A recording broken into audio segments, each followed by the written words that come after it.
Good afternoon. I'm Lucas Panzica from the 104.5 The Zone studios. The Titans announced 7 personnel hires to the football staff this morning, as well as 13 promotions in areas like scouting, analytics, and equipment. The new hires include A.J. Highsmith as the director of scouting. Highsmith spent the last 5 years as a scout for the Bills, as well as 4 years on the pro scouting side with the 49ers, where he overlapped with Titans GM Rand Carthon. It's the last day of SEC Media Days in Dallas, wrapping up with Auburn, Arkansas, Kentucky, and Texas A&M. 3HL is on site and broadcasting live starting today at 3. The SEC Network announced today that former Kentucky wide receiver and 13-year NFL veteran Randall Cobb will join the network as a football studio analyst in 2024. For all your foundation repairs and waterproofing needs, visit USSTN.com. Breaking news at once on your home for the Titans and Vols. This is 104.5 The Zone.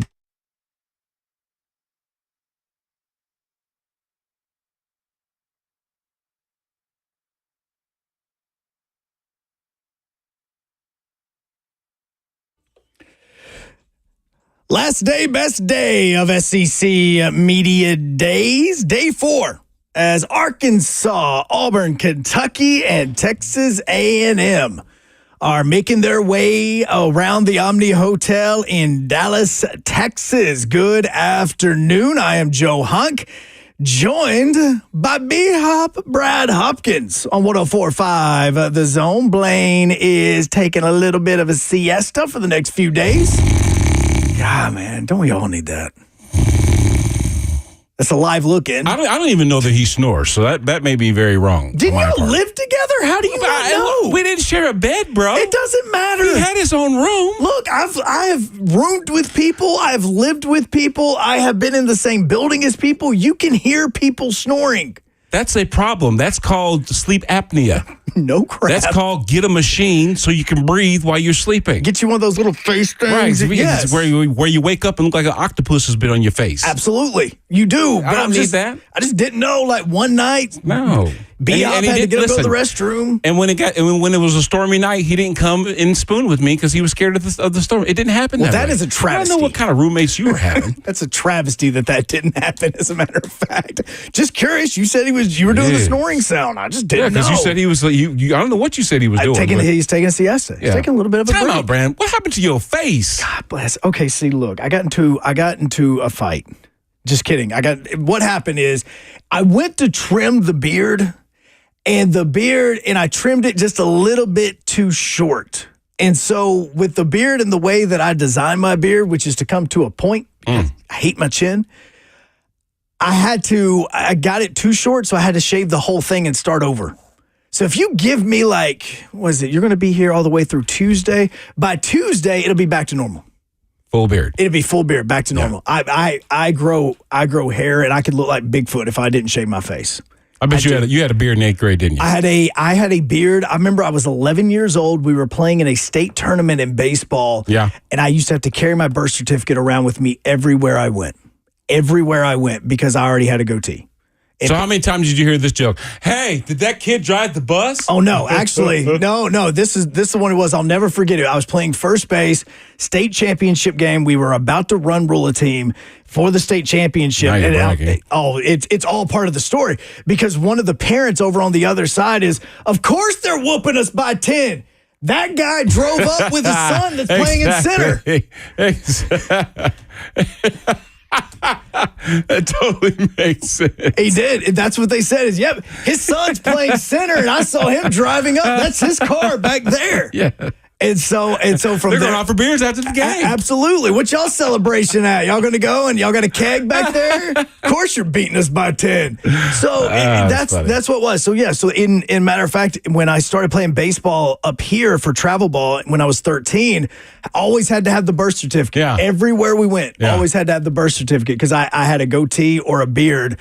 All the way by the time I was in senior year of high school. It just makes your head look bigger. Yeah, I have a massive head. You do. I have a massive head. Like, I wear like a 7 3/8 hat, like almost borderline 7 1/2. It is horrible at how huge my head is and how tiny my body is. If you tattoo Spalding on the side of your dome there, bro, you be Slade would palm me and try to dribble me and shoot me into a basket. Yeah. That's exactly. At least you have the type of shape head that can rock the mohawk and the ball head. That's because you got a nice little round head. Heavenly Father, because I do not have a head that can rock any other hairstyle. Bro. Oh my gosh. Yeah, and in matter of fact, the F&M Bank chat, you can watch his YouTube, Facebook, as well as Twitch. And Taylor even says the accidental shave is the worst. It's the worst. It is. It is so terrible. Worst, man. I don't know how many times I've done that with a goatee because I can't get the cheek hair. Yeah. If I try and get the cheek hair, I look like one of those Chappelle guys doing a homeless person. Oh yeah, got like the little spots everywhere. Yeah, exactly. Yeah. Splotches. So I don't do it. But every now and then when I try and do the beard, I do it below if I go below a 1.5, ooh. Entering treacherous territory there, possibly. See, and I have it down. Normally, I have it down to a science, but I'm not going to lie. This is a total diva moment. If we were on Buck's show, this is where Jackson would play the little ding sound for a little humble brag. Whenever I go get the haircut, I also get the beard trim. Yeah, because I just don't want to do it myself. Well, I've been doing that for over 1.5 years, so it's been a while since I've had to shave my own beard. Yeah. And I had an emergency, I had a little emergency situation on Tuesday, so I went to do the normal fade, where I start with like a 0, go to a 1, 2, 3, all that.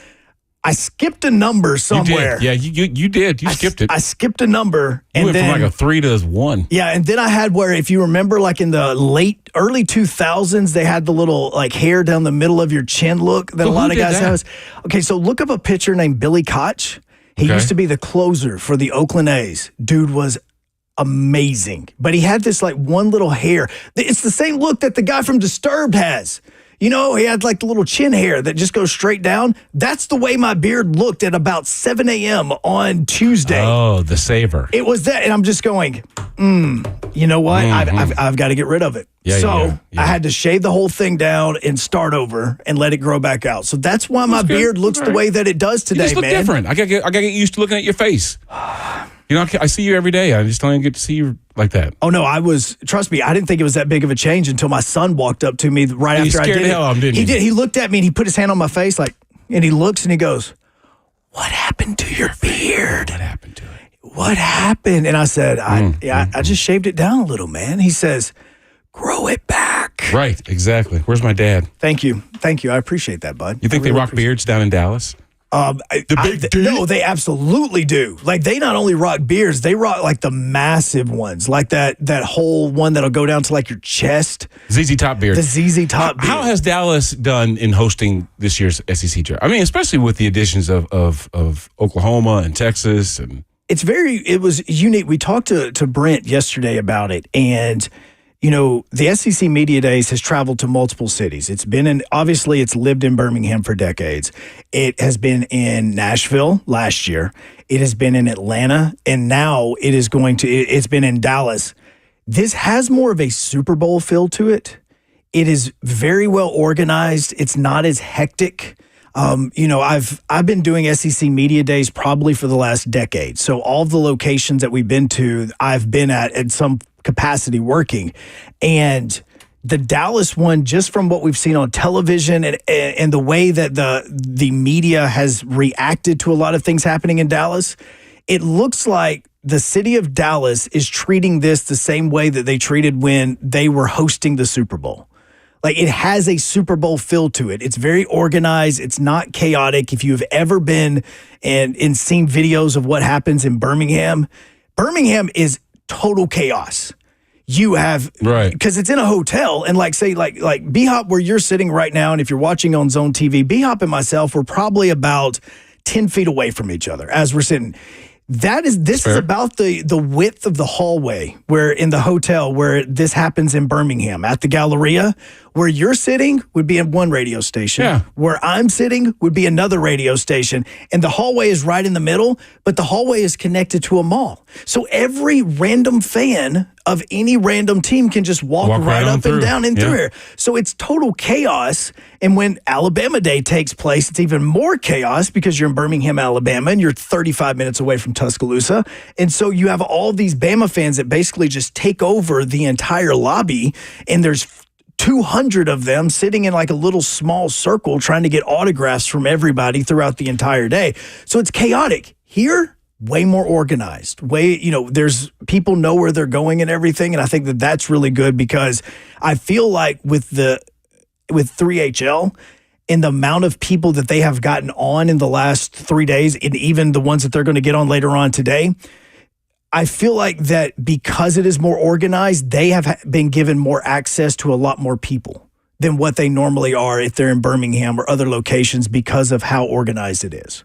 Yeah, but I'm going to say that cities like Dallas have the same problem that cities like Nashville and even Atlanta have. They're SEC cities or in that footprint because we know that Georgia's not obviously in Atlanta per se. Right. They're probably in a golf swing, you could say. But they can tend to get lost because of all the other interests that are in those major cities. Dallas has the Cowboys, for goodness sake. They are hosting All-Star Weekend or some baseball event. It'd be easy for SEC Media Day to get lost. Unlike in Birmingham, where that's it, man. College sports is it. Oh, yeah. If you had SEC Media Days in Knoxville, that would make sense. The cities that basically feature college football more than anything else. Well, let's look at the way college football or even SEC sports are in a general way.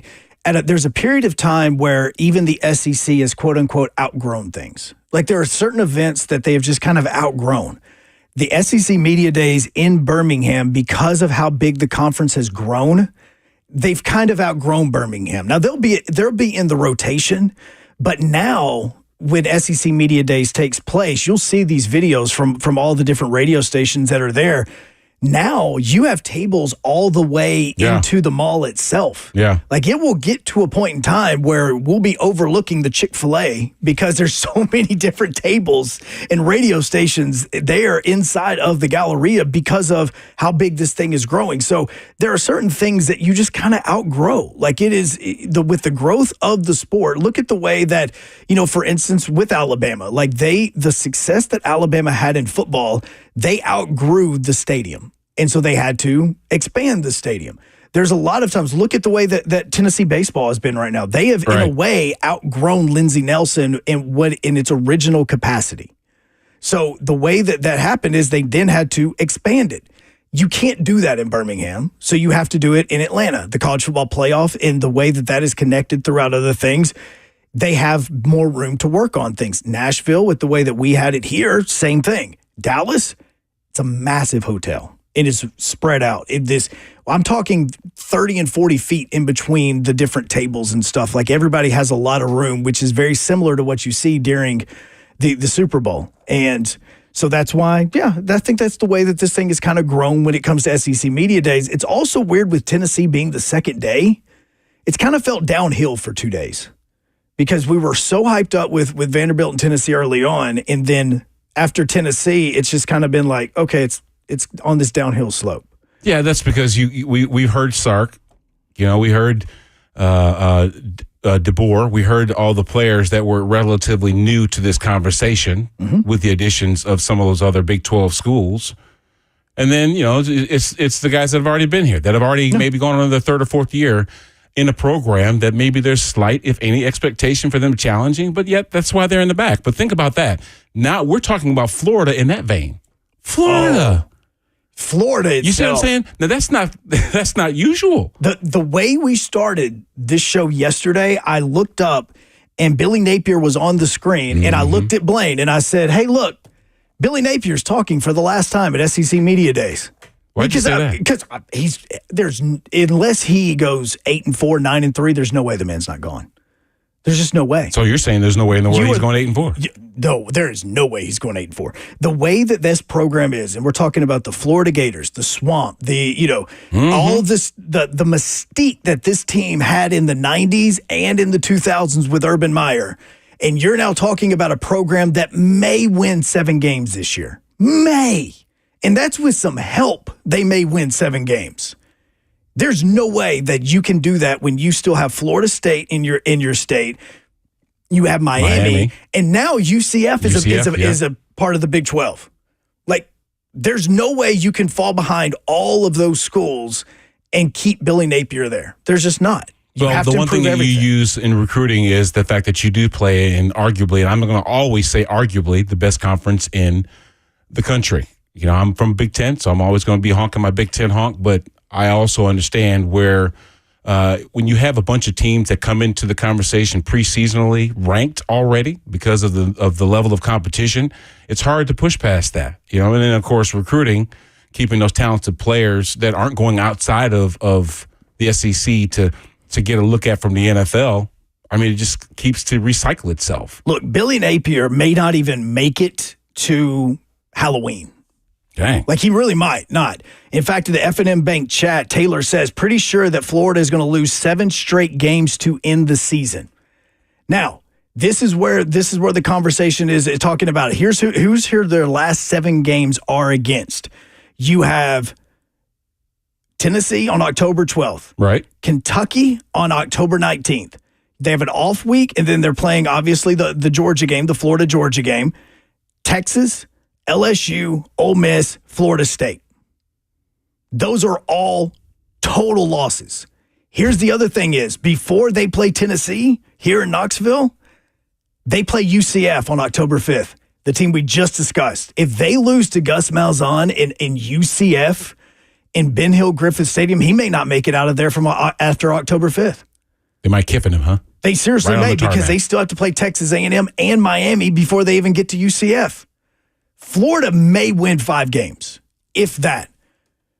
We hope the Titans win more than 5 games this season. Buck Reising hopes that is going to be the case as well, because out today we found out that the Titans have the number 4 cornerback in the NFL, according to ESPN. Buck Reising earlier on his show said, how crazy is it that we're talking about the position players on this Titans team, where the Titans are deepest, are now wide receiver and cornerback. We'll ask him about that when we come back, as he is Brad Hopkins. I am Joe Hunk. We are brought to you by All 4 Seasons Garage Doors. This is 104.5 The Zone.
Continuing on 104.5 The Zone, Joe Hunk, Brad Hopkins in studio with us. Is that Buck's walk-up music? It is. It may be Buck's walk-up music. That's so smooth. As it was. Buck, do you choose this for yourself? Hell no. You're not smooth like that? If I had any... No, I mean, it's fine. But if I had any choice over the music, half our music library and there would be lit on fire because it's terrible. Well, what's your walk-up song? Oh, what would be my walk-up song? I'm writing this down. It's probably something Big X the Plug related. He's pretty good, and I like him. All right. We're taking note. Okay. We're taking note of that. Also, since we're taking note, 5 minutes ago, before we went to break, we were talking about how Billy Napier may not even make it to Halloween. Is there an NFL coach that you think may not make it to Halloween? Mike McCarthy is the most pre-fired coach in America. He is. He's not going anywhere, Buck. You know he's not. I mean, No, there's been plenty of excuses to go ahead and fire him, but he's not going anywhere. Brad, the reports are already out there about he's privately bitching about Jerry Jones and stuff like that. It's happening way sooner than it did with Jason Garrett. I don't know if it's this season, but the Cowboys are just a bit underwhelming right now generally, and not just their playoff record in the last 30 years of my entire existence since the Cowboys have been relevant. I don't know if he would be an in-season firing, but I think he was probably one of the top names on the chopping block. Top names on the chopping block. Well, one of the top names on the list of top cornerbacks in the NFL that ESPN just dropped a little while ago says that Titans have a nice little cornerback in Snead, as he is number 4. I heard you earlier in your show say, how crazy is it that we're talking about the wide receiver group and the cornerback group on the Titans being the 2 deepest positions on the team? It is a different existence than I'm used to living based on the wide receiver position. I'm convinced, Brad, your franchise is cursed at wide receiver, not just because they traded A.J. Brown. And, with all love and respect to my dear friend and former colleague, Derek Mason, it's been a long, long time since D. Mason. And Nate Washington, obviously a successful wide receiver here, but still, for the most part, cursed. And then corner is what they've lacked. It's been tough in the last few seasons, save Roger McCreary, because since the 2019 draft, it's not just the offense that's languished, the defense has definitely fallen off from a talent perspective. And that's what this front office was tasked with putting back together, among many other things. He is the host of the Buck Reising Show, joining us here on the midday. Now, listen, there's been plenty of conversation, Buck, about T'Vondre Sweat, his participation or lack thereof. Let's just say things aren't where they need to be for him to be able to be a regular participant in practice and whatnot. He's still kind of recovering from whatever is ailing him. How are we from a depth situation? Does this put more pressure on Big Jeff to be more Superman, Herculean, if you will, in his efforts to stop the run? How is this thing going to look if T'Vondre is not ready, basically? Well, let's first start with he is fully expected to be ready for training camp, so let's get that out there on the front end. But if, training camp happens, football happens, and injuries are not uncommon, if something falls off there with T'Vondre Sweat for one reason or the other, Sebastian Joseph Day is a quality player. He's not the best. He's not Jeff. He's not what Sweat could be, but he's a veteran. He's been a starter in multiple spots. He's been a team captain in multiple spots, so you trust him to handle himself. Beyond those two, though, it's Keandre Coburn and guys like, I'm blanking on the former Alabama second-round pick that they re-signed, who had decent snaps last year for them once Jeff Simmons got hurt. It's going to drive me crazy. I'm sure Jackson will be able to look it up here in just a second. But long story short, they're thin. They're thin on the edge. They're thin up front. And Sweat is a huge part of making that work. The edge stuff is also something to pay attention to. Do they continue to explore the veteran market for one of these mercenary types that's looking to latch on for a payday at the end of their career in the same vein as Terrell Suggs or Dwight Freeney, guys like that. Cam Wake here a couple of years ago, the way that those dudes can find ways to prolong themselves as situational players, I think it certainly couldn't hurt them. By the way, you get a demerit because it's Marlon Davidson, and he is an Auburn alum, not an Alabama one. How about that? Well, I'm sure that's offensive to many people in the audience, but it is. For my purposes, I got most of that. Yeah, the message was well received. Hey, but listen, those front four, that defensive unit matched up against this new offensive unit on the ground, not even on the ground, but just in the trenches. Last year was very problematic. Big Jeff kept cussing at everybody, talking about they can't stop me. They can't stop me. And for what he was saying and what he was able to do in practice, it was true. How do you anticipate this going for this unit versus that defensive front this year? Will it be as porous as we saw at the beginning of the year last year? No, it should absolutely be more evenly matched when the pads come on. That should be the expectation. It has to be better. Like, we knew right away that this offensive line was insufficient, to put it diplomatically, in the first few practices of training camp. That cannot be the case, and I do not expect it to be the case. Lloyd Cushenberry is a quality, proven commodity at center. He was the best available player at the position in the marketplace. He's getting paid like such. Stacey Latham, for whatever he is, in the transitional phase of right to left tackle, he is a high caliber athlete. He is a load of a human being. We should see them be more evenly matched this year. As Buck Reising joins us from the Buck Reising Show, A to Z Sports as well. I think through the entire offseason, a lot of us have talked about that Treylon Burks could be the person that we could see back doing kick returns for the Titans with this new concept that's going to be debuted in the NFL coming up in a couple of weeks. But if it's not Treylon, like if it just still doesn't work for him there, who could be the one that's actually returning these kicks? Pollard has it in his background, but I wouldn't do that to him at this age and his position. Tajay Spears did a fine job with it last year. I think that's totally reasonable. You have to find ways to make plays. It's a legitimate offensive play now, as opposed to what most people use for their bathroom break during the course of a football game. True. So I would be completely fine with Tajay Spears back there. I know they have options. Kyle Phillips is. He's still on the roster. So until he's not, he should be at least looked at by a new administration, even though the sample size is pretty underwhelming. But Tajay makes a lot of sense.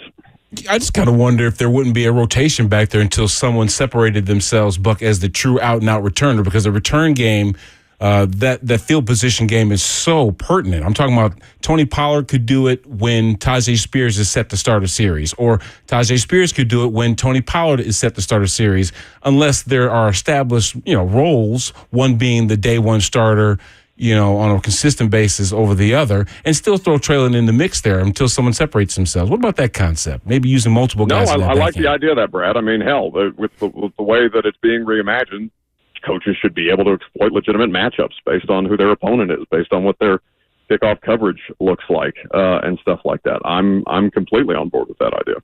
Look, I know that we are, 3-4 days away from the Titans actually reporting for training camp, and I know that we've heard a lot of people getting very excited about this Titans offense. But what is one thing that you wish people would calm down about when it comes to the excitement that's unrealistic? The offensive line. I mean, it is still very much a question. They've got much better players. They should be better. But I think that there's just because Bill Callahan is here, I think there's an expectation of being like legitimately good to great. And it would be impressive for this unit to first be functional based on what the last two seasons are. So I think it's reasonable to have expectations. I think it's reasonable to be excited that it's not Andre Dillard or Dennis Daly or whomever, Keith Carter, whoever, whichever villain you assigned in your own personal villain origin story to why the Titans' offensive line has sucked for the past two seasons. Still give this group a little bit of time to gel, because they should be getting reps in the preseason. They need to play together before this can look like an actual cohesive unit and not just five talented players or several talented players among a starting five. Is there a tight end that you think is going to separate themselves in training camp? A tight end? Yes. If it's not Chig, then they have issues, right? So it should be Chig, but we'll find out. Chig struggled last year, so I guess you have to give everybody a fresh slate when there's as much turnover with a team as there is with this one. But yeah, Chig definitely needs a faster start. Hey, you know what, Buck? This is Buck Reising, of course, joining us here on the show as he always does in this time slot. And Buck, we talk about depth in a lot of positions, but we don't usually talk about depth at quarterback. Why? Because you would hope that your quarterback is healthy and upright to be able to do the job of quarterback. I dig that. But we also know in this league things happen. Just ask the Jets. I mean, just even look at the situation last year where you're trying to protect two quarterbacks, Ryan Tannehill or Will Levis, and they both experienced their lumps of sorts. It's not like it can't happen. We don't talk much about Mason Rudolph, about who he is as a backup and who he could be if he does need to be called upon, because we know that the backup is just one snap away from being on the football field. Tell us your thoughts about Mason Rudolph, his fit into this system, and if need be, how capable is he of doing the job and keeping this thing on the rails? Yeah, he's completely capable.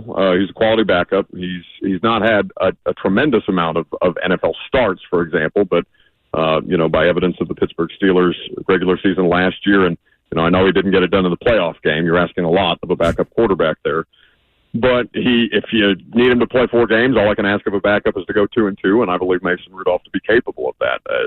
That is the backup quarterback until. Unless something catastrophic happens, that's not going to be Malik Willis. Though I don't know entirely if that means that Malik's going to be cut. I think they would prefer to try and find a way to keep him as opposed to hoping that he clears waivers and bringing him back on the practice squad.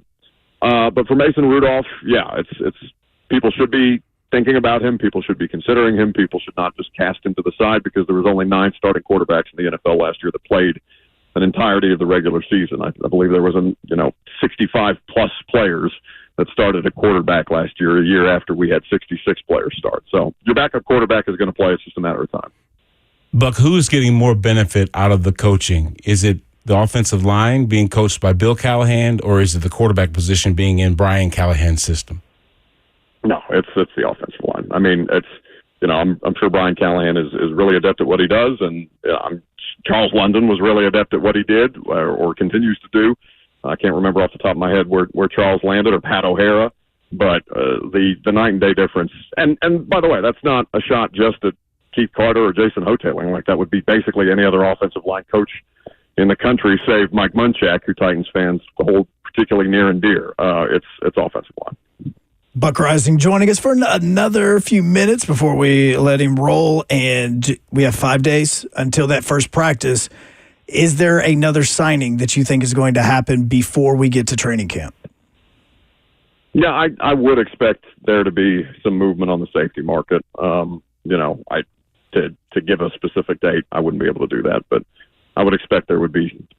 They continue to explore the safety market. Whether it happens before training camp, we'll find out. But I would keep an eye on that.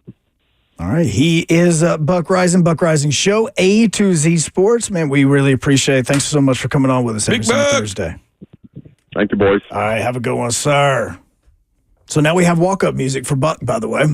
Oh, you found something. Well, I mean, he just gave you the artist. He just gave us the artist. I'm sure we can find something from the artist. I don't even know who the artist is. Who is he talking about? Me either. But the thing about the artist, see, this is the thing. If people, look, Buck made fun of me for this.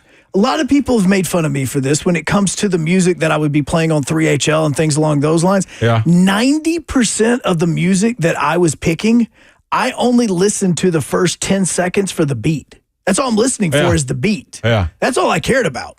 Like even with like a lot of music nowadays, like whenever I'm driving into work and I'm going through Spotify or whatever it is, if I'm trying to find new music, I hear a song. If I'm 10 seconds in and it's not giving me the beat that I want, I just go ahead and scroll past it because I'm always just looking for a beat that's upbeat, that's exciting, that has a good rhythm to it before it comes out, before we put it on there. So even with a lot of 90s stuff that we hear on the radio station, it's all just because of the first 10 seconds and the beat being good. That's it. Yeah, I only listen to Bluetooth stuff because I want to have the ability to fast forward to the next song. Oh, yeah. Because of my ADHD, I probably rarely listen to an entire song. You know what I'm saying? I probably get about maybe a minute and a half in, and then I want to hear something else. And that's why I go ahead and push the forward button and get on my next song or the next few songs. But I can't tell you the last time I listened to one song from beginning to end. I was just now thinking, I cannot think of the last time I listened to a full song. I really genuinely cannot think of the last time I have, because I'll just be driving down the road. Like I'll get this feeling. Like I'll say, you know what? I want to listen to 2000s emo music. All right, I'll put that in. I'll start listening to it. Then after a minute, I go, all right, it's enough of that song. And then just fast forward through it that way. So, and Vidal on the F&M Bank chat says that, Hunk, you're actually listening for a vibe. You're not listening for the song. Then he's 100% right. It's a vibe. That's what music is, though. Yeah. Music basically is reflective of how you feel, right? If I feel like when you're on your commute back to Huntsville, I mean, sometimes you might feel like you're just chilling out, Oh, yeah. listening to some, what do you listen to? Barry Manilow? Something like that, maybe? 1,000%. No, the vibe coming into work is almost like game day. Like the music coming in, it is a total different vibe. Oh, I've got some music that is some yelling. We talked about it earlier yesterday, as a matter of fact. One show that I've fallen in love with over the last couple of weeks is called The Bear. And the chef show. The chef show. Oh, it's amazing. But there's a song in it, and that it plays through it often enough. It's like on loop throughout the entire show. But if you play it and you get to the part where the chorus is supposed to hit, it is nothing but screaming. That is it. It's just screaming. So my wife and I, the other night, we were getting ready to work out. I throw that song on because it was on Spotify, and I was just making sure the speaker was working. The moment that the screaming started, she goes, "Turn it. Can't do this crap. You turn it." And that's the music that I listen to when I work out. So you listen to that hard. I listen to the my music. voice even hurts. God. Oh no, yeah. Trust me, if I were to pull up my workout playlists and stuff, it is all screaming. It is that heavy metal. Like I like what they call like outlaw country, and I love hard rock. And so the mixture of those is what I listen to when I work out. You wear army boots to the gym? No, not wearing the army boots. They're fantastic though whenever you're doing squats, and I'm not trying to be funny about it, because of the fact that it will actually put that support around your ankles so that you don't twist your ankle. That's what you can do when you're doing squats and things like that. Keith Bullock used to do his workouts in his Timberlands. It looked pretty intimidating. Really? Yeah, you look cool as hell. 615-737-1045. He is B-Hop, Brad Hopkins. I'm Joe Hunk, brought to you by All Four Seasons Garage Doors. This is 104.5 The Zone.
Hey, this is Blaine Bishop, and I want you to know if you have ever heard about peptides.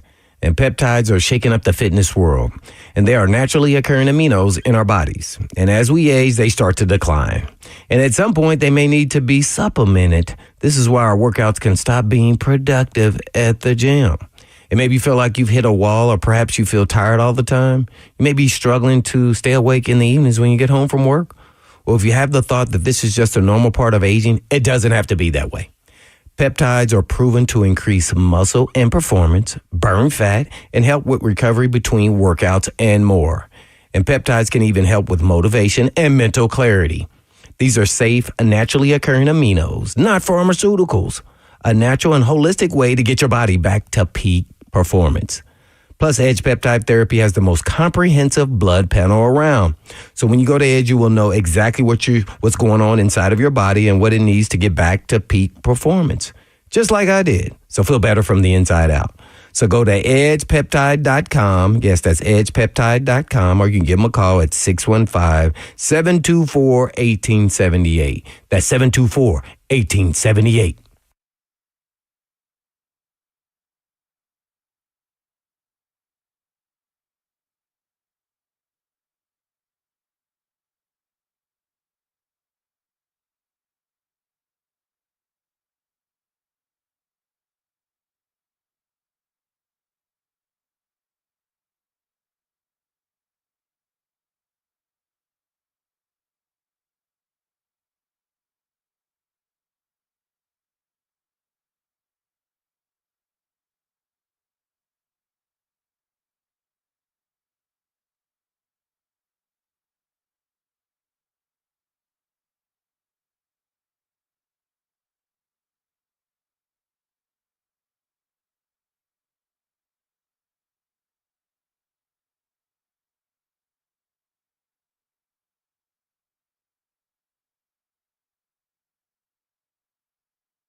Anybody that has watched The Bear is automatically getting anxiety from hearing this song. This is pretty much the theme of the show. It's called New Noise by the band Refused. And there's about 45 seconds into this, they just start screaming. Like, that's all it is. It's just them screaming. The look on your face right now, Brad, is so hilarious. What the hell is this? It's just it stays with that rhythm all the way for about another 30 seconds, and then all you hear is screaming. So that's from The Bear. That's not from Buck's walk-up music. That was not Buck's walk-up music. Okay, I was about to say that. How different was that than when we were playing when he came on? I'm gonna assume that what Buck wants is probably going to be some kind of rap. I'm just going to assume. Is that song that we just heard coming in, is that now, unfortunately, for those of you on the F&M Bank check, you know nothing of what we're talking about because of the copyrights, right? Right. But still, what is a popular song that they did that I would even know of? They don't have one. Okay. No, see, because the way that show is it uses a lot of kind of emo music. It also has a lot of Counting Crows, Pearl Jam, Chicago bands, a lot of that because the show is based in Chicago. Okay. And Refused may be a Chicago band. I'm not 100% sure. But when you were asking me about the music that I listen to, that in the gym. That is 100% screaming, angry type of music. That's also kind of what I listen to on the way in. Yeah, Taylor says that The Bear is an excellent show. He's saying this on the F&M Bank chat, but it's more a show about the effects of alcoholism and other mental health than it actually is cooking, which is another reason I love it, is because I'm huge into mental health stuff. And it's about a lot of dealing with and improving yourself as a person. And you see these people that were basically running a not a hot dog stand, but a restaurant in Chicago that sold hot dogs. That was their only thing that they did. Yeah. And they grow as human beings through the seasons. That's what it's about. So the cooking's just the backdrop. Cooking is just the backdrop of the story. The other stories are all the interactions between people. So I'm not going to learn how to be a better cook. No, you're going to look at it and you're going to totally appreciate restaurants even more by seeing what some restaurants do behind the scenes. Gotcha. Because you had no clue about a lot of this stuff at all. No, I mean, just being like a fly on the wall. Like No, you can't have a fly on the wall in a restaurant. Bro. No, that's actually bad. That will go against that'll go against your health rating. But I was a fly on the wall. Just real quick. So I'm having lunch with Zach Pillar. Yeah. Yesterday at his Gulch location of his neighbors. Shameless plug. And as we're walking out, this dude comes walking in there without a shirt on. You can do that at Neighbors? You can't. And he's beating sweat, bro. This guy just got done walking. I mean, he's running, right? He walks into the restaurant, and Zach's looking at him like, are you crazy? He goes, do you need a shirt? And the guy goes, no, but I need some water. And I guess the hostess was going to get water, so he's going to follow her through the restaurant to get the water. He's like, man, you're going to have to wait outside, bro. This is a restaurant. You can't come in here without a shirt on. I'm talking about dripping sweat and everything, dude. Oh. I thought, is this guy crazy? As he walked right by me when I was walking out of the store. Zach's giving him a look of like, what the He heck? really did. He's like, did he just walk into my restaurant without a shirt on? Mm-hmm. Yeah. I never even heard that. Ooh, it's so, but see, no, those are the things that never happened in The Bear. Just going to let you know. That's gross. That never happened in The Bear at all. It hasn't. In fact, Eric says it's a great show. Season 3 is different, but still good. I think people aren't understanding it. Season 3 of The Bear just dropped a couple of weeks ago. I binged it. It is a marvelous show. And I'm saying that genuinely. Season 2 of The Bear just received 23 Emmy nominations. Ooh. Is the most all-time for a comedy show. It's weird to say it's a comedy show, but I'm about to say, so it's a comedy show. There's a lot of funny things that happen in it. Now, I was saying a fly on the wall earlier, which you don't want to have in a restaurant. I was a fly on the wall in the prod room a little while ago because we have Reed in there and he's listening in on everything that's going on from Dallas with 3HL. And I hear Dawn getting up and I can hear through the microphone that she starts talking to somebody. And I instantly start getting angry. Why? I don't know why. At the time, I definitely didn't know why. I'm just like, I'm just already like annoyed. Like, you ever get that feeling like hearing somebody's voice annoys you? And it's not Dawn's voice. It's the voice of the person that she's talking to. Yeah, who was and it? I'm just getting annoyed. And then I hear him say, oh, yeah, I'm here. And Peyton Thorne's here. And I instantly go, she's talking to Hugh Freeze. And it just made you upset? It just automatically annoyed me. It just does. I automatically got annoyed just hearing the name Peyton Thorne. Because when I hear it, I automatically think this team is going 6-6. Like I just automatically think that because of So hold on a second. who Are you Peyton Ford a is their quarterback. supporter of the program, or are you? I'm a supporter of the program. I'm a supporter How can you of the, support it negatively? because the real people support it See, I truly. can't stand dudes like you. I can't stand dudes like you. You know why? Because you're fair weather. No. I'm Yeah, not- no. if the weather's cool out, you're glad to come out and support. But if it's raining just a little bit, I might get my perm wet. Look at my hair. Do you think I got a perm? It's a euphemism. You know what I'm saying? I know exactly what you mean. But no, I love the program. I love the university. I love both of them. I was about to play baseball there until I destroyed my arm. I was ready to go. But I'm also looking at the program as somebody that's wanting it to be at a level that even it doesn't understand how to be, if that makes sense. Because I'm looking at it going, you could be so great. You could be a top 20 program every year. You could be a top 10 program every year. But you continue to shoot yourselves in the foot, Hey, man, and it annoys me. Reality has beaten you down. Because you know what? Hold on. Reality has beaten you down. We'll continue. 615-737-1045. He is Brad Hopkins, who dislikes people like me. I am Joe Hunk. We're brought to you by All Four Seasons Garage Doors. This is 1045 The Zone.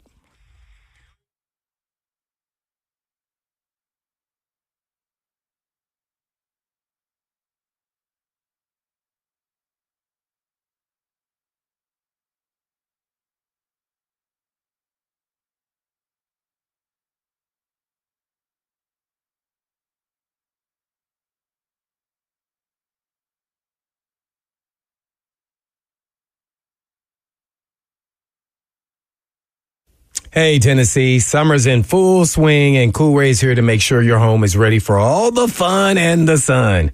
We've got some sizzling deals that will keep you comfortable and worry-free all season long.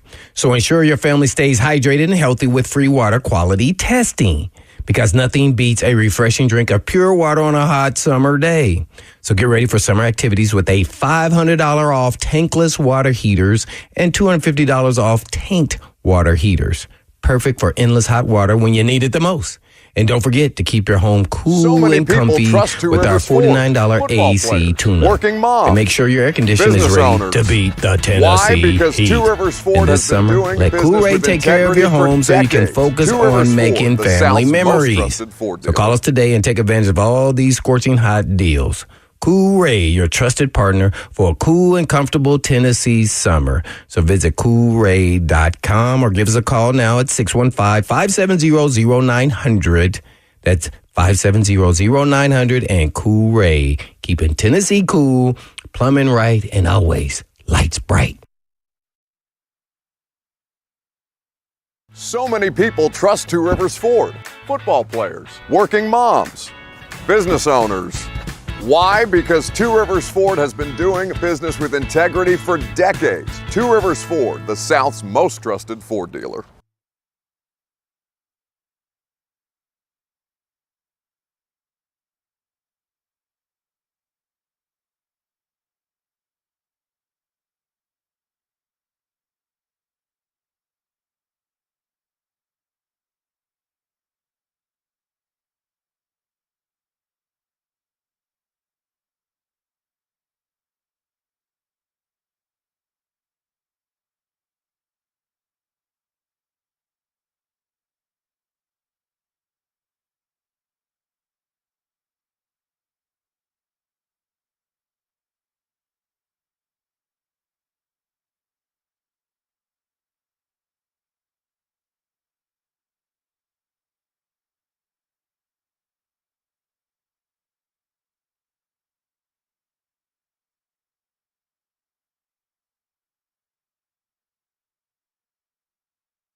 Good afternoon from the 104.5 The Zone Studios. I'm Joe Hunk. Yes, SEC Media Days wraps up today as you have Arkansas, you have Auburn, Kentucky, and Texas A&M all in Dallas. Many of those schools will be represented when they join 3HL coming up in about an hour from right now. But if you've been watching SEC Network, you saw a new face.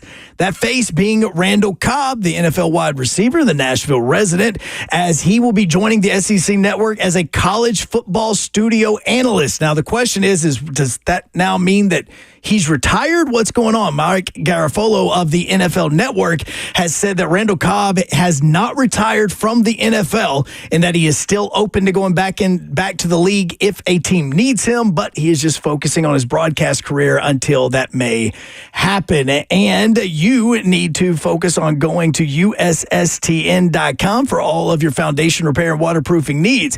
Breaking news at once on your home for the Vols. This is the flagship station of your Tennessee Titans. This is 104.5 The Zone.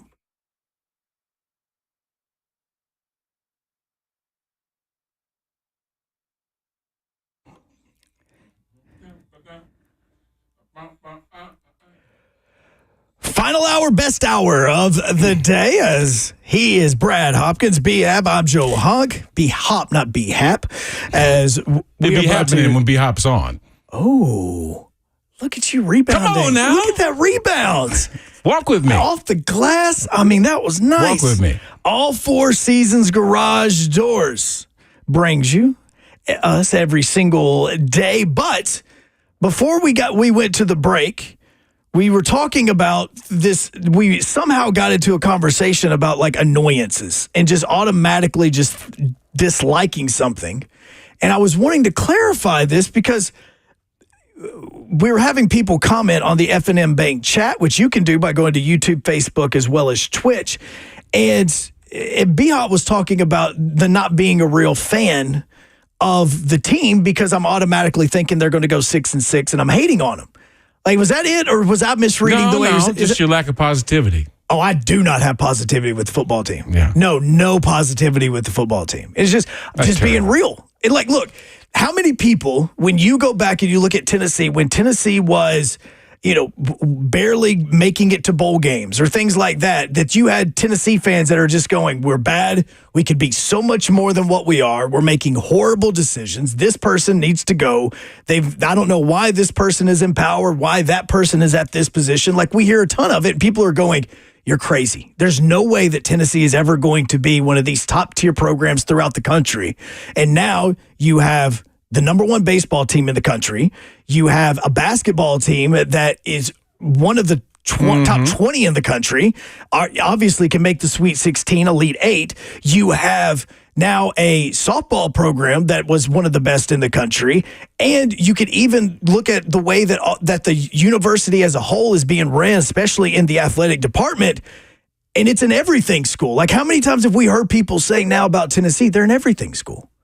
Like, every single program is doing well. Tennessee, number one team in the SEC going into the basketball tournament, regular season champs. Like, you hear all that. And there was a period of time where people thought that Tennessee fans were crazy for thinking this could happen. That's all I'm saying about with Auburn. They could be more if they stop getting out of their way. And they're getting in their own way with so many things. So, yes, I hear Peyton Thorne's name just randomly through a microphone that's left on, and I automatically get annoyed because you're Auburn and you bring in like the top three of the top 5 wide receivers in this year's recruiting class, yet you still don't have anybody that can get them the football. Like, you can't. Like, you've known this. Like, you've been where you go, man, we have skilled position players, but we just can't get them the ball. Yeah, but when you're 0-0, what's wrong with hope reigning eternal? That this might be the year that things click, because you just don't know at that point. Sure, you can look at your roster and say, you know what, we don't have Nico. We don't have James come on, man. What's James, the defensive lineman for James Pierce. Pierce. Trust me, I got to know him really well. His name was escaping Jackson me. beat my tail in What an video unbelievable player, right? Yes. You get assets like that, it's easy to think that this might be a top 10 team, right? Mm-hmm. I get that. But when you haven't played a game yet, I mean, if you're supporting your program, what's wrong with supporting it? You know what I mean? Because like Josh Heupel said when he was at the podium, And you could tell the success of Rocky Top because he talked about it. He talked about Rick Barnes' performance. He talked about Tony Vitello's performance. He talked about even the other team sports and how things are really good at Rocky Top. And it does put a little bit more pressure on him to kind of make good on the university's biggest product, which would be football, right? Yes. But I'm just saying, at this point, why not be excited about what could possibly happen? See, like with Tennessee, like a lot of people, especially national media members, and we'll have Adam Rank on tomorrow from NFL Network to talk about a lot of this, is national media members are looking at the Titans and they go, all right, well, Houston is automatically going to be winning the AFC South. We're going to go ahead and put the Jags in at number 2 because of Trevor Lawrence. And Titans might be 3, could be behind the Colts because we believe in Anthony Richardson. Like, you continue to see these reasons why they put everybody in front of the Titans. But then us, you, myself, everybody starts looking at this offense and you're going, you've got DeAndre Hopkins, you have Calvin Ridley, you have an improved offensive line. Just those 2 alone, add in the fact that Tyler Boyd is here as well. This wide receiver group is one, like, now, instead of hoping the Titans can score 30 points a game, like, I'm expecting them to score 30 points a game. And if they do that, then they could be one of the better teams in the AFC or NFC or the entire league if they're scoring more than 30 points a game. Like, that's just reality. Yeah, I think the question marks around Will Levis are what put us in a position where we're just still uncertain about the Titans and their standing in the division. I get that. And we're going by previous track records. Trevor Lawrence came in with some cachet. He was the first pick of the draft when he came in. He was supposed to change the fortunes, but he got Urban Meyered. But now he's with Doug Peterson, so it's a different kind of conversation. They're still a respectable team. C.J. Stroud, no one saw him and D'Amico Ryan coming in there and establishing a different culture and having the immediate success that the Houston Texans had and them getting into the playoffs in such a short period of time. We're yet to do that, and I understand that.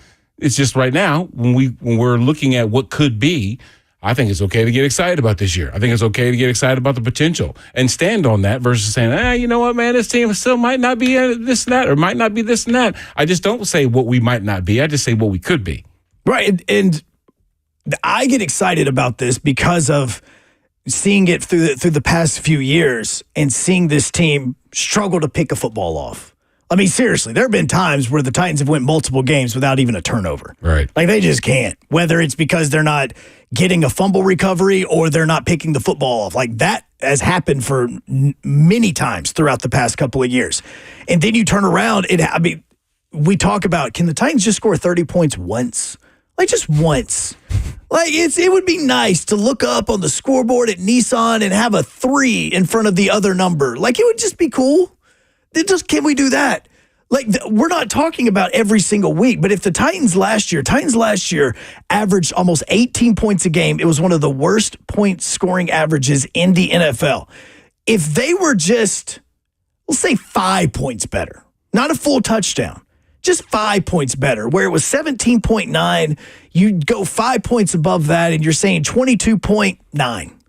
That would put them as like a top 15 offense in the NFL. Maybe a top 10 offense in the NFL. Just 5 more points. They have an offense that can score 5 more points a game, don't they? Like, at least with what we're seeing so far as the pieces that Rand has put together. Like, I believe that. Like, that goes to the fandom of getting excited about the season. Like, realistically, you've got multiple wide receivers that have put up 1,000-yard receiving years. You have got a quarterback, young, but even with the lack of protection that we saw on the offensive line, having the ability to be a dog and not be scared of getting popped in the pocket and making the throws. And now we're hearing that this team could have the best secondary in the AFC South. Those are all things that the Titans didn't have in 2023. Or 2022. I think it's, and when you look at this first matchup against Chicago, there's just so many things that could happen, right? Mm-hmm. You have a much improved roster on both these teams.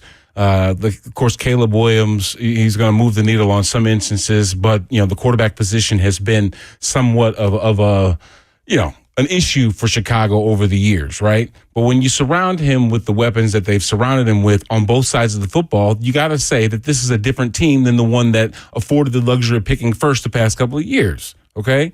Same thing can be said about the Titans. There's a lot of potential there because of the seemingly all-star roster in certain skill positions that they've assembled, but also plugging in some of the issues that were plaguing them last year, it seems like it would be better. But we're not yet ready to go or feel comfortable enough to go out there on that limb and say, you know what, this is the year that the Titans do a Texans and come from obscurity relatively and really make this a season. Do I sound like somewhat of a homer? You know what, it might. But then again, me being a person that's glass half full, that's the way I tend to look at things. And if I see something out of the ordinary that I think might be problematic, I will point that out. But if I also see the tons of potential, because of the things that have already been established, these receivers already were somebody before they got here. Mm-hmm. So we know what they can do. And if the potential of Will Levis with those big old pipes, plays itself true and he can mesh with those guys, then why wouldn't this offense be successful? Well, and I think that with the offense, I look at even adding in the running back group with Tony Pollard and Tajay Spears. You're talking about guys now that you can put in multiple spots on the offense and being able to have Tajay and Tony Pollard on the field at the exact same time. Both of them can run into the flat and catch a football and go for 10 to 15 yards at a possibility. Teams are having to focus on that now. So not only if you're going with 11 personnel, as like Coach Mack likes to talk about, and you have 3 wide receivers out there, you are also going to have the guy in the backfield that can catch. It's not just a blocking thing anymore. So now they have to worry about those weapons. And this is something, as a Titans fan, you haven't had for a while. Nothing against Derrick Henry. You just haven't had these options. So that's why I do think I get excited on that aspect. Yeah, on a single backfield, you're not going to motion Derrick Henry out into the slot and then all of a sudden have him run a route. A dig or something, whatever. Not often. It happened every once in a while, which is why it worked. But you can see it work. So, but no, they're more apt to run a jump pass. Oh, yeah. On faking the dive or something like that. Yeah, it was actually more common for him to throw a touchdown pass than it was for him to make a catch. Because people are going to load up the line of scrimmage when you got the 6'3", 250-pound back in the backfield. Absolutely. And you again, just think, if you would have put Tajay, which we saw at times, in the backfield at the same time with Derrick, that changes the look that Derrick was going to get from the defensive line. I say every bit of that because then I turn around and then I look at what we were just talking about with, say, Auburn, for instance, and I'm going, there's none of that. That's the whole excitement level when it comes to what the Titans are doing as compared to what Auburn's doing. If you're Tennessee fans, and we talk about Tennessee a lot on this, you have a quarterback that excited you in the bowl game. You have Brew McCoy coming back. You add Squirrel. You have depth in the running back core. Obviously, yes, you don't have the same running backs that you did last year, but talented ones. You have a solid offense that, again, can put up 30 to 40 points a game. You just need the defense to be able to be there so that you can continue to win that way. With the Titans, though, talking about the optimism and being a fan and all this, every year I want the Titans to do well, but this is the year that I'm looking at this team and I'm thinking, okay, this is the team that every person that's national that can say they're not a fan of this team, they don't think this team is going to be good. I look at the skill positions and I look at what just needs to be a little bit better. Just a little hair. Just a little hair better. That's all I'm asking. And it's okay. It's okay to be disappointed and set an expectation, right? So if they don't meet that, it's okay to hold them to accountability, when it comes to that. Part of the reason I do is because of DeAndre Hopkins and Calvin Ridley. But the question is, in reality, not fandom, are either of those wide receivers top 10 wide receivers in the NFL? Are either one of them, not combined, one or the other, are either one of them a top 10 wide receiver in the NFL in 2024? 615-737-1045. He is Brad Hopkins. I am Joe Hunk, brought to you by All Four Seasons Garage Doors. This is 1045 The Zone.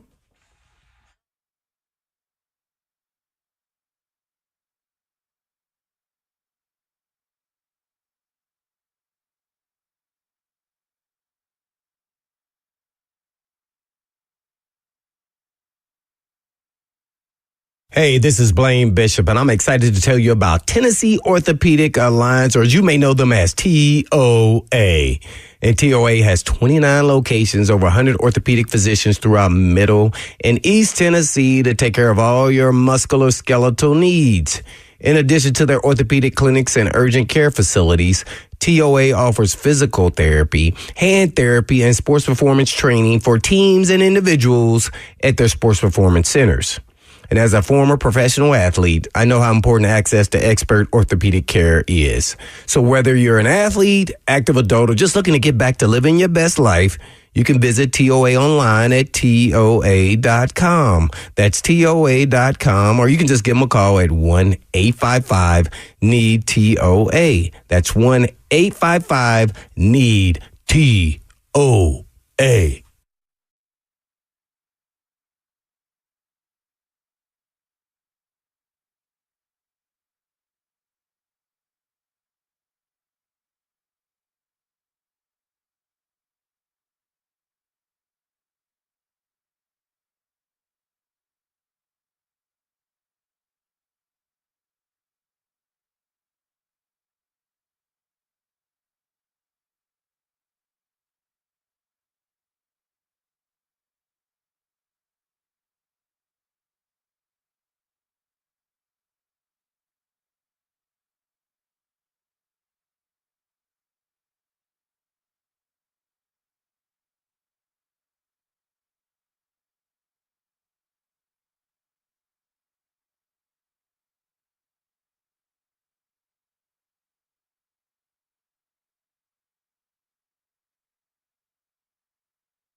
As we continue on 104.5 The Zone, about 40 minutes from now, 3HL is going to wrap up their coverage of SEC Media Days in Dallas at the Omni Hotel, as it is day 4, the final day of SEC Media Days. Arkansas, it is Auburn, Kentucky, Texas A&M. In fact, Hugh Freeze is going to join 3HL to wrap up their show today around 5:50, so you can be listening for that. Now, as we were going to break, Brad and myself were talking about wide receivers in the NFL, and then all of a sudden, we have a cameraman walk in.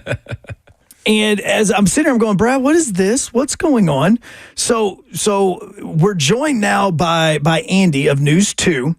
And Andy, help us out with this, because you came in, you've got a camera pointed directly at B-Hop. Yep. What's going on with you guys in News 2? So we're kind of we're coming up on the big anniversary for the Titans Super Bowl that this close, and so we're getting some video of him. We're gonna Corey Curtis was gonna join me over here, but he's got to be live on the air at 3:00. So we're gonna interview you at a different time, so we may be back. Oh, okay, sweet. So this is gonna be a multi-session thing. And there's a reason why I actually requested Andy to jump on the mic. Because in a previous conversation, we were talking about, fandomship. How about that? And I know the reason why I watch and cover this franchise, because it's the only franchise that I ever played for. As a matter of fact, if it weren't for the Titans, I probably wouldn't have an interest in the NFL, because I'd be playing basketball. That's just my ties to it. But as a professional, someone that covers it, over time, you've got to develop some sort of expectation and therefore a rooting interest in what it is that you're covering, right?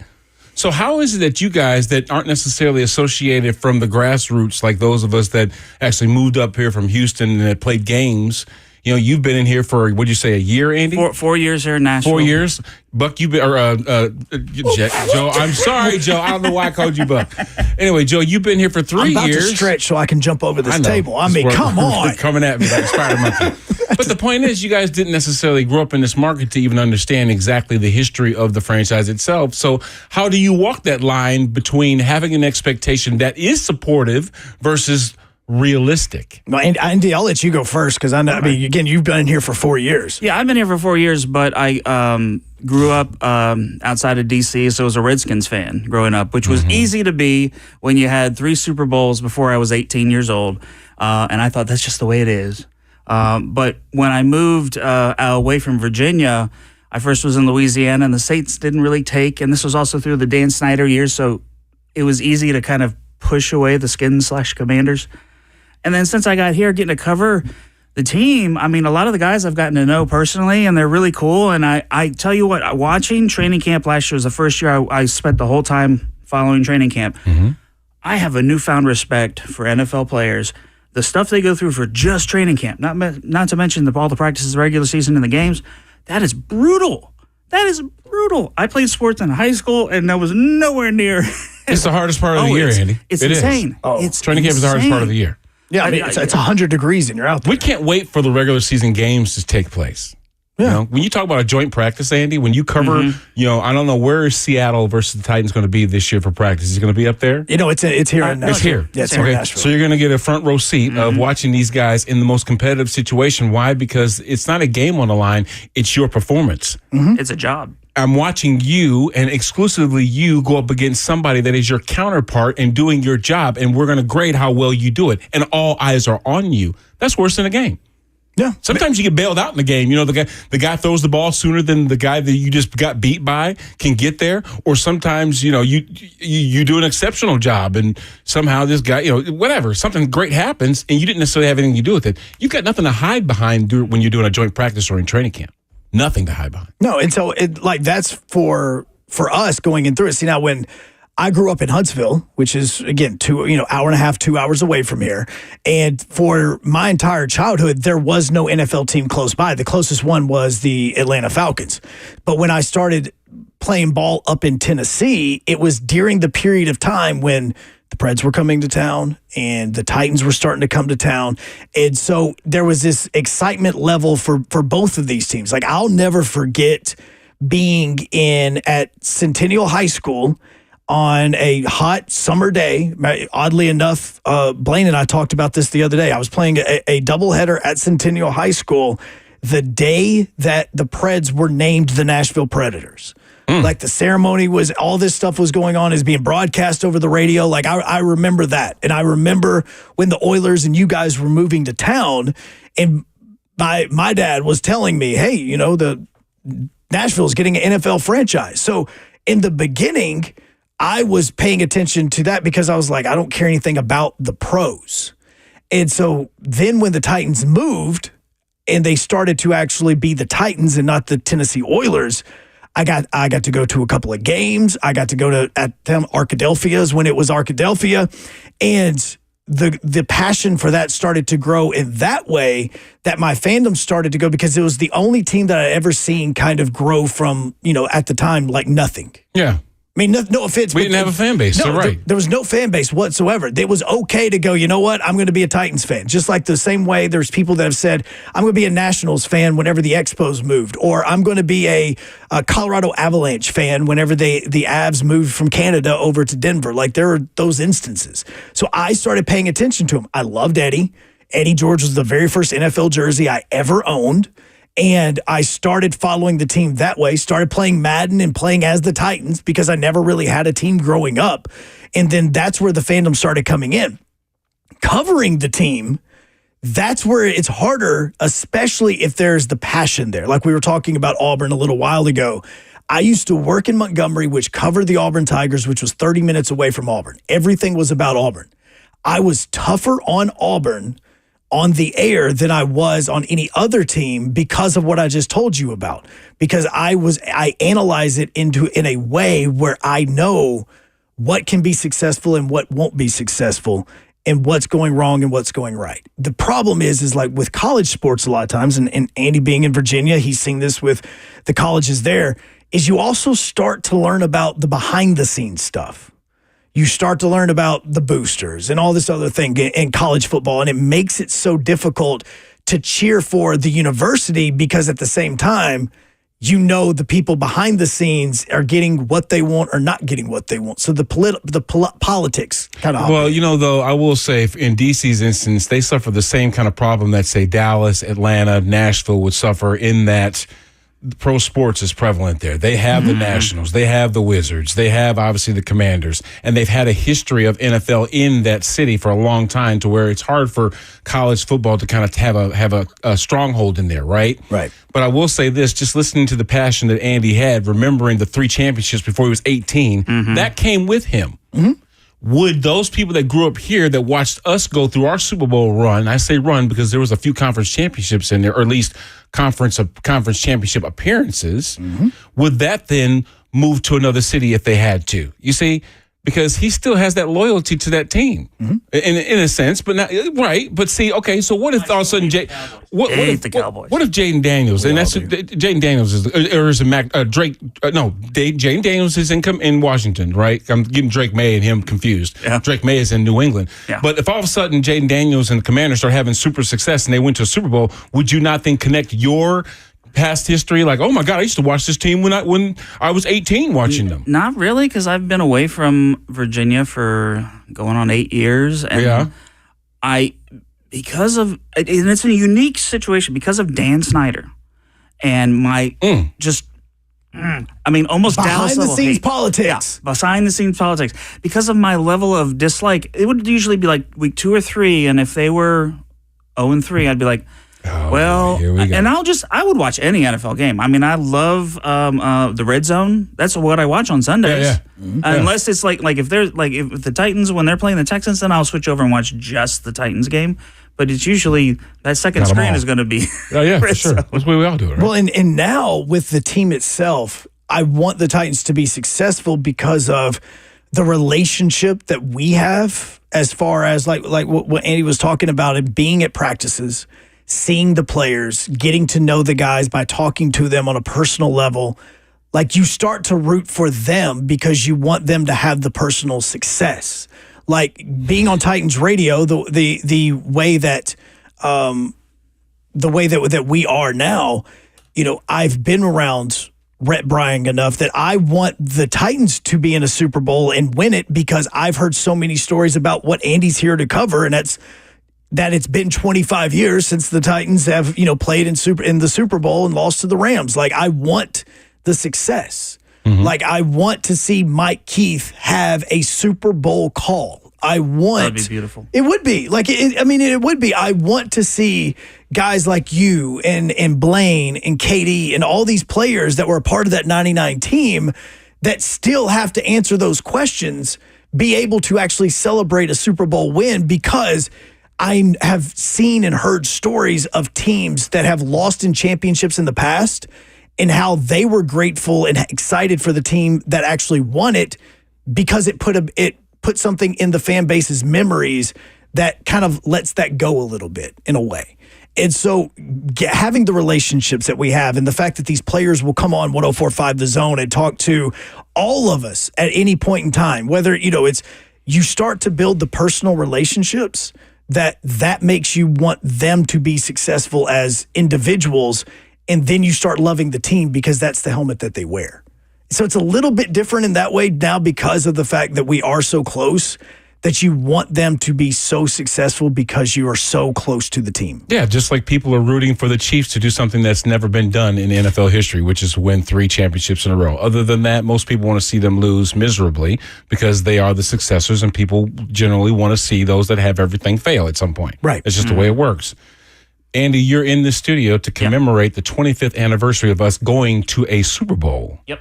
I mean, there's nothing I would expect you to remember because you were probably some young spry kid in the hills of Virginia. I'm 52, man. We're about the same age then.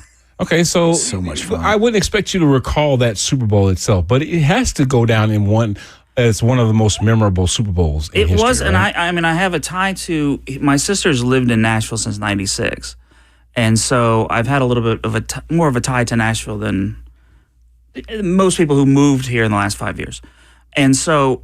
Her and her husband, not sports fans at all. But that year, they became Titans fans because that's all the entire state talked about. Yes. And so they started to find out who the players were. I mean, she got a Javon Curse jersey and, Yeah. We all went out and bought the Sports Illustrated with Curse on. I mean, like, those were parts of the team being, I want to say, just starting to, grow their roots throughout the state. And especially like Central Tennessee, North Alabama, because, I've talked to Mike Keith a lot, and he says, that North Alabama area, like Madison County, which is where I live, like that is a massive number for the Titans because of how close it is to Nashville. And so part of that was what he's talking about, like that team and going, what the heck is a Titan? Like what? Like that sort of thing. Why are you named the Titans? Like why? Because there's no oil derricks in Tennessee. No, there's not. And so you go from that to the uniforms and being like, all right, those are kind of different. Those are cool. And then as the team continued to win, and look, I'll be straight, is my first NFL game I ever went to was Titans Rams, but it was Titans Rams on Halloween, 1999. When I want to say maybe the Titans had one loss in that game, and I want to say the Rams came in undefeated. They were 6-0. Yes, and you came in and beat them on, I think, a last-second field goal, if I remember correctly. And that was my very first NFL game and my very first Titans game. So from there on out, I was, all right, Titans. Like, I've been to other markets. I've covered the Falcons. I've covered all of that. I thought I was a fan of certain teams, but it was really more players. But every single time I found myself looking back and seeing what the Titans were doing. And it's just because now I've grown so close to the fact that the team's only an hour and a half away from where I live, it becomes more of an ingrained into your soul. Like, I buy Titan shirts for my kids now. Like, when I was in the Super Bowl a couple of years ago, when we were in Phoenix, I bought my daughter a Titans bunny just so we could put it in her crib. Like, it's just that stuff that has been ingrained in because of that 99 season. Yeah, I think that those kids that grew up, their parents taking them to games back then, maybe because their parents grew up fans of another team and they just wanted to see them play in Memphis or in Vanderbilt or something like that, they developed an appreciation for the trek that we did have to go through to get here, because we came up here in the most discombobulated way possible. We left the city of Houston well before the facility or even the stadium were being built. We had a makeshift facility with trailers in Bellevue. while we were building a stadium. We played games that were called home games in the Liberty Bowl before we then played them in Vanderbilt Stadium, which is cursed, by the way. Oh, it's absolutely just going to go ahead cursed. and say that. But the point was they had to experience the growing pains that we did experience before we actually got into Adelphia. I said Arkadelphia. I apologize. I didn't want to No, you did. And even Timothy on the F&M Bank chat says, I remember the various. Where'd you get the arc part? I don't know. I don't know where I got the arc. Because at the time, before you guys turned into the Titans, you needed an arc, man. You needed some saving. Okay. Oh, my goodness. Nice time. Totally trying to get to rebound, and it just didn't happen. You see the point I'm trying to make. Yes, absolutely. Like that. The struggle was real. It was real. And that's where, like, for me, because I was a teenager when all this was happening and you guys are coming in and playing, there were a lot of growing pains with it. But the more that we have gotten away from that 99 season, you can look back and see how many fans are going to show up on Sundays because of the 99 season. I don't know of another team in another city that I can think of that moved to the city and did what you guys did to bring a fan base together. Because for the longest time, teams and fans were coming to the city to watch the other team. Like, I was like, let me go watch Kurt Warner play. Exactly. Like, that was my first game, so that's why I braved. Like, we would ask let's go watch Marshall Faulk. Real quick, because we are talking about the 25th anniversary of this team going to the Super Bowl. It would be such good timing for this team to finally be assembled that could actually, and Andy's smiling like, this is the same, put it this way, it doesn't feel any different now than it did the year we went. Mm-hmm. Because there is no expectation. No one was calling for the Titans to win or even go be a contender in the AFC, yet we did. And I think it's the same kind of conversation. A young, unproven quarterback trying to make his way, surrounded with some good weapons, and we'll see what happens, right? Right. But I think ultimately the timing is impeccable that we're celebrating 25 years that this team went to the Super Bowl, and could it be on the 25th anniversary that we do it again? That will be crazy. Andy, would you like that? Okay, let me ask you a question, because you've been doing a lot of filming as we've been doing this segment. How's Buck's hair look? Stop calling me bald. In fact, Lonzo goes, what an insult. I know. I'm sorry, Lonzo. Call me bald. I don't know why. I call Lucas Buck. I call everybody Buck because you know why? Because it's a single syllable word. I know Joe is too, but it's just easy to say Buck. Sorry, Joe. It's okay. Andy, is this going to be going through football season? Is this when you guys are going to be doing the 25th anniversary stuff? I'm not sure exactly when it's going to air. I think it's once a week, isn't it? But when you're talking about North Alabama and Titans fans down there, I produce our show called TN Nation, which airs here in Knoxville, Huntsville, Memphis, and I think, we've been trying to get in Bowling Green. I don't know because we don't have our corporate owner doesn't have a owner one there, but so we get to spread the Titans love all over. Yeah, all over the region. And so I'm not sure exactly when we're gonna do this. If it's gonna be in a couple weeks or save it for that. I think he said it's going to be a piece that they're working on. So you're probably going to throughout the season hear from players like me that maybe been in that bowl. Yeah. In that Super Bowl and hear their whatever. Well, Andy, we appreciate you hopping in. I'm glad to. Whenever you need more footage, we're glad for you to come on in, man. Yeah. Absolutely. Get Joe's good side next time. There isn't one. So, with that being said, apparently I'm Buck Reising. He's Brad Hopkins. Oh, my God, dude, I'm sorry. We're brought to you by All Four Seasons Garage Doors. This is 104.5 The Zone.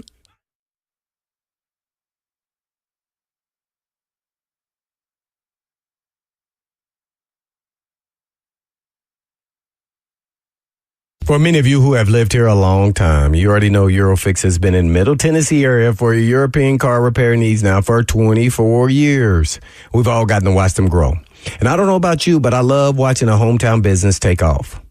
Well, we are now proud to announce the 5th location in Mount Juliet for Eurofix on Mount Juliet Road, right across the street from Dairy Queen.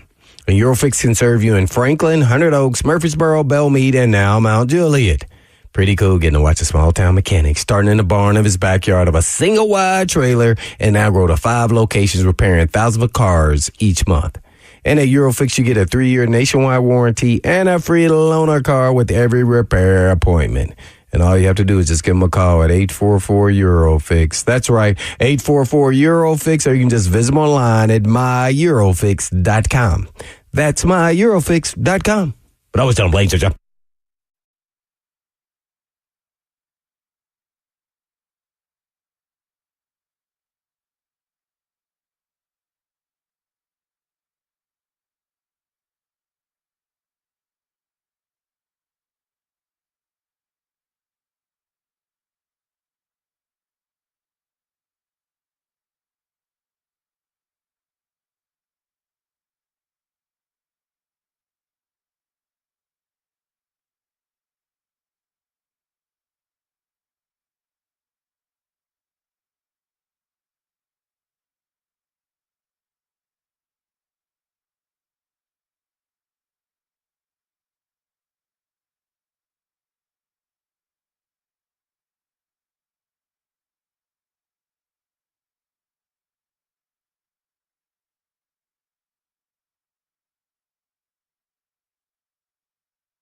Wrapping up, 3HL coming up in about 14 minutes as he's Brad Hopkins. I'm Joe Hunk, brought to you by All Four Seasons Garage Doors. We have the F&M Bank chat going wild right now on YouTube, Facebook, as well as Twitch, so you can hop in and talk about some of the stuff that we've been discussing. Before we get to those, though, Malika has been holding patiently for the last 20 minutes to talk about something that we brought up about 30 minutes ago, and that is the fact that, DeAndre Hopkins and Calvin Ridley, are they top 10 wide receivers in the NFL? Malika, man, how's it going? How's it going, guys? Brad Hopkins, sir. I can't believe I'm here on the radio. It's so awesome. It's amazing. Oh, thank you. I'm a huge Titans fan. I'm from Illinois. I moved down here. I started watching the Titans in 2002, and I love it. And, yes, we can do it. As long as Will Levis is healthy, we have Bill and Brian Callahan, and I'm going to think positive, and I will be positive. We can do it. They're great receivers, and hopefully let's win a Super Bowl. Tighten up, and we'll talk during the season. Amen, Malika. Thank you for ma'am. that call. You see that? Did you hear in her voice the optimism? Did you hear that, Joe? You know why? Why? Because there's a head coach on this team that is coaching the Super Bowl. There is an offensive line coach on here that has literally groomed some of the greatest offensive linemen in NFL history. Heck yeah, we should be excited. Malika didn't get on here talking about, I hope Will Levis is okay. I hope these receivers are worth the salt. I hope that defense can stop anybody. No, she said, you know what? We got the pieces. We got the minerals. Okay. I will agree with you. I should say Auburn has the running back. Jarquez Hunter is one of the best running backs in the SEC. They have that. They have some of the best wide receivers and young wide receivers potentially in the country. I mean, Cam Coleman could be legit all rookie, like all freshman team, all American. Like he's that good. But literally anybody, if somebody can get that person the football, that's all I'm asking. Because we discovered through Jackson and I playing the other night that Auburn has a 4-star quarterback, Walker White, one of the top quarterbacks in the country that committed to Auburn. Play that guy over Peyton Thorne. I don't care if there's growing pains. Just play him. I am excited about the skill position players with them. Just not the guy that's trying to get them the football. That's all I'm saying. There are two things that stood out to me on the F&M Bank chat. One was talking about your Auburn Tigers' success coming at the expense of the Vols' success. That's one thing. He's not going to have it. No, right? And I agree with you. Don't worry. You're not going to have to worry about it. That'd be kind of weird, though, because you cover this team on a regular basis. What happens when they match up? Are you so truth be told, no, I want to hear this. We don't have time to do that. Okay. No, we'll talk about that later. Sam Hyde on the F&M Bank chat. I like his statement. He said, I'm ready to see the Titans throw the first punch instead of waiting to get punched. That is big. Yes. In other words, instead of waiting and reacting to what happens, you're just willing to go out there and just ball this thing up and just start throwing it. Yes. Right? And then when it hits, it hits. I am ready. First play of the game. Let's go 5 wide and let's just have at it. I didn't say get ridiculous. No, I want ridiculous. I don't want ridiculous. You want to get nuts? Let's get nuts. Yeah, well, I don't want to get that nuts. Because guess what? It's 3 and out and you're sitting on the sideline holding yours. No, I want this Auburn team, just like what Sam said, I want them to go out there and not be afraid to throw the first punch, to go out and not run the ball on first down. That's what I want from this Auburn team. I want to have the offense on the field first because they're going to go down and put 6 up. That's what I want. Not, okay, we're going to put the defense out there because we want to stop them first. No. Why are you making that person sound like a dummy? Because a lot of times you put the best team, the best group on the field first. And I want it to be the offense. The defense is legit. I'm not saying, again, I really have high hopes for the secondary. Like, I have high hopes that if you can have Sweat be anywhere close to what we want him to be, and you put him beside Big Jeff, and they can get the pressure that causes the secondary to be able to get picks, that's what I want. That's what I want. If you only have the option to have one side of the football be dominant than the other, and it sounds crazy for me to say this because I am an offensive lineman, give me the defense all day. Defense sets the tone. Defense are the first guys that you want stepping off the bus because they strike fear in the hearts of everybody on you. They are the attackers. They are the aggressors. If you don't have a defense, in other words, a way to attack, you're soft. You know, it's just the way it is. It's like almost like not having a run game. You know what I mean? It's the same kind of identity. But if I had to have one side, if I only had a choice of one side of the ball being dominant, I'll take a dominant defense and kind of a okay offense, because in the end, that defense will make the offense shine. In other words, if it's the other way around, then I'm going to be in a track meet, because that defense won't be able to stop anybody. And I have to score every time I step on the football field. And normally, I totally would agree with you, and I would totally get it. But you feel like being wrong? No. Oh. Because I feel like I just want an offense that's not going to go 3 and out 6 times in a row. Well, I'm not saying that guy, I'm just saying a dominant defense doesn't mean that you're going to go 3 and out on offense. It might be 3 or 4 plays before you get in the end zone. Do you know how many times we've done that as Titans fans? Like, okay, coming back, here we go. And then the first 6 drives after the half, it's 3 and out. Because you can't establish a run. 3 and out. Let's just say in 3 plays, you get one big explosive run play.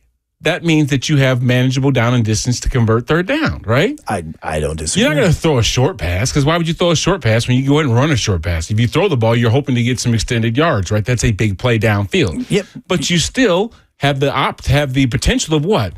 An incompletion, which means now you're repeating that down and distance. If you do that 2 more times, and guess what? You're standing on the sideline again. At least give me an option to control the line of scrimmage by having a stout run game and a defense that can give me the ball back. Look, you make a lot of sense. I'm just saying. You make a lot of sense, man. You do. Like, everything you're saying, I promise you, is probably right. But what? Do you know how many times I've had to deal, and all Titans fans have had to deal with, well, on first down, we're going to run this one right up the middle. And yes, you know why I'm saying it in that voice? I don't like the way you're portraying run fans. No, I'm not portraying run fans like that. I'm portraying the person that was calling the run plays. That's what I'm portraying, okay? Let's look. You sound like a quarterback. Oh, let's see. Oh, let's do that one right up the middle. Like, that's... We're out the middle. It's going to be always up the middle, man. That's what it was. Jeez, like, your idea makes sense, but at the same time, I've seen way too much of it fail here. I just want the success. Don't let logic get in the way. Go ahead. Yes. Ooh, let's go. Let's do this one right up the middle. Let's go. Oh, look, let's go off to the left side. What are we doing tomorrow? We are going to be recapping SEC Media Days, because 3HL is also going to be back in studio. They are coming up next, as they have Hugh Freeze, Auburn, Arkansas. Everybody is going to be there as they wrap up coverage. So that means in the meantime... And in between time, peace.